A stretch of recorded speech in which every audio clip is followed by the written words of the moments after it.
देखिए, अगर आपके शरीर की गंदगी साफ नहीं हो रही है तो आप लाख अच्छे से अच्छे चीजों को खा लीजिए, उसका फायदा आपको मिल ही नहीं सकता। और जैसे ही आपके शरीर की गंदगी साफ होती है, आपका पाचन तंत्र बहुत तेजी से काम करने लगता है। शरीर के अंदर पहले से ज्यादा ताकत महसूस होने के साथ साथ चेहरा साफ होने लगता है, वजन बढ़ाना और घटाना आसान हो जाता है, पिंपल, दाग धब्बे, एक्ने जितने भी कुछ हैं वो सब कुछ ठीक होने लगते हैं और कई सारी गंभीर बीमारियों का होने का खतरा जड़ से खत्म हो जाता है। तो हम लोग सबसे पहले बात करते हैं कि हमारे शरीर के अंदर गंदगी जमा कैसे होती है। तो देखिए, हम लोग जो भी खाते हैं वो आहार नली से होकर पेट में पहुंचता है, जहां खाना टूटने के बाद छोटी आंत में जाती है, जो कि बाद में मल के रूप में हमारी बॉडी से बाहर चली जाती है। लेकिन इस प्रक्रिया में सबसे ज्यादा गंदगी हमारे आंत में ही जमा होती है। अगर हम लोग अपने आंत को जूम कर कर देखें तो वो कुछ इस तरह का दिखाई देता है, जिसमें उंगली की तरह दिखने वाली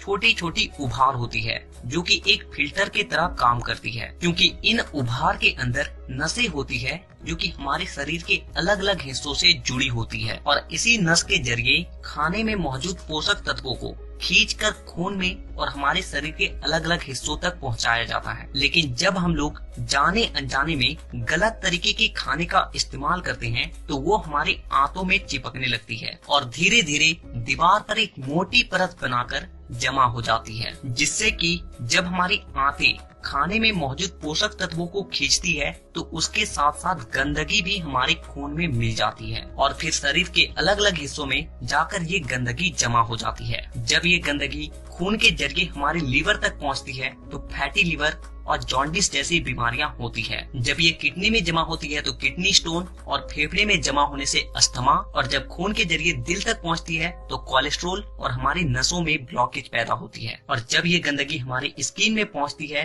तो दाग धब्बे, खुजली, एक्ने, पिंपल जितने भी इस तरह की समस्या हैं सब होने लगती है। और इतना ही नहीं, जब ये गंदा खून हमारे पूरे शरीर में फैलता है तो हमारे शरीर का जो हार्मोन का संतुलन है वो भी बिगड़ने लगता है और जिससे कि हमें और भी जानलेवा बीमारियां होने की खतरा बढ़ जाती है, यहाँ तक कि कैंसर भी। बस आप इतना समझ लीजिए कि शरीर में हर छोटी से छोटी बीमारी और बड़ी से बड़ी बीमारी शरीर के अंदर गंदगी जमा होने की वजह से ही होती है।